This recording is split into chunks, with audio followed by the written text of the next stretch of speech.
Assalamualaikum warahmatullahi wabarakatuh. Perkenalkan, nama saya Mutiara Putri Sunara dari Universitas Gunadarma, kelas 1 EA23, Fakultas Ekonomi, jurusan Manajemen. Saya akan menjelaskan sebuah materi, yaitu permintaan, penawaran, dan kebijakan pemerintah. Yang pertama, saya akan membahas tentang permintaan. Permintaan diartikan sebagai berbagai kombinasi harga dan jumlah barang yang ingin dan dapat dibeli oleh individu pada waktu tertentu. 2. Hukum permintaan berbunyi, semakin tinggi harga suatu barang, maka semakin sedikit harga suatu barang, maka semakin banyak barang yang diminta. 3. Kurva permintaan yaitu yang menunjukkan hubungan antara banyaknya barang yang akan dibeli oleh konsumen. Pada berbagai tingkat harga kurva permintaan bertipe negatif. Kembali lagi ke hukum permintaan. Tadi karena konsumen lebih berminat membeli barang jika harganya lebih rendah. 4. Ada beberapa faktor yang mempengaruhi permintaan. Faktor-faktor tersebut diantaranya hanya barang, pendapatan, serta selera, tren, dan lain-lain. Berikutnya, kita akan membahas tentang penawaran. Penawaran diartikan sebagai berbagai kombinasi harga dan jumlah barang yang diinginkan dan dapat ditawarkan oleh individu pada waktu dan harga yang tertentu. 2. Hukum permintaan berbunyi, semakin tinggi harga suatu barang, maka semakin banyak barang yang ditawarkan, atau semakin rendah harga suatu barang, maka semakin sedikit barang yang ditawarkan. 3. Kurva penawaran yaitu kurva yang menunjukkan hubungan antara banyaknya barang yang akan ditawarkan oleh barang yang akan ditawarkan oleh produsen pada berbagai tingkat harga. Kurva penawaran bertipe positif. Berikut saya tampilkan contoh kurva permintaan dan penawaran. 4. Hukum permintaan dan penawaran berlaku dengan memperhatikan asas Charles-Paribus, yaitu asas yang menganggap semua faktor konstan atau tetap. 4.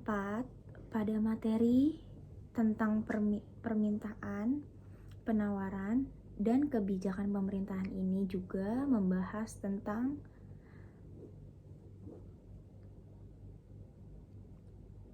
pengalaman harga. 1.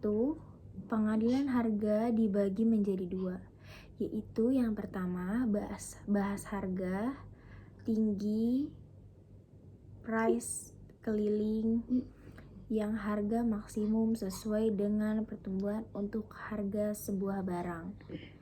Dan kedua, batas harga terendah, price floor, harga minimum sesuai dengan perturunan untuk sebuah harga jual sebuah barang. Selanjutnya, kita membahas tentang bagaimana harga dasar mempengaruhi hasil-hasil pasar. Contohnya, Pemerintahan yang menetapkan harga dasar sekitar 22 dolar, yaitu karena harga tersebut berada ditawarkan harga keseimbangan 3 dolar. Harga dasar ini tidak memberikan pengaruh harga pasar, tidak memberikan pengaruh penyesuaian sedemikian hingga tercapai keseimbangan permintaan dan penawaran. Pada keseimbangan, jumlah yang ditawarkan dan diminta oleh 100, pemerintahan menetapkan harga 4 dolar. Di atas harga keseimbangan pasar 3 dolar sehingga harga pasar menjadi 4 dolar. Jika 120 permen yang ditawarkan, maka terdapat surplus sebanyak 40 permen. Selanjutnya, ada upah minimum mempengaruhi pasar, tenaga kerja, atau menunjukkan upah sebagai dengan keseimbangan penawaran dan permintaan kerja.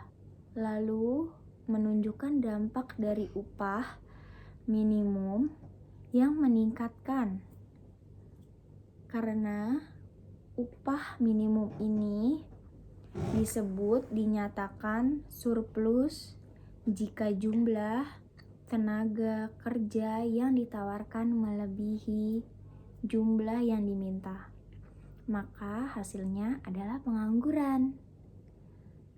Yang terakhir, saya akan membahas tentang pajak, yaitu di mana ketika pemerintahan menetapkan pajak atas sesuatu barang tersebut akan turun, artinya pajak mengurangi besarnya pasar di mana ada perbedaan. 2. Bagaimana pajak tetap membeli pengaruh hasil akhir pasar?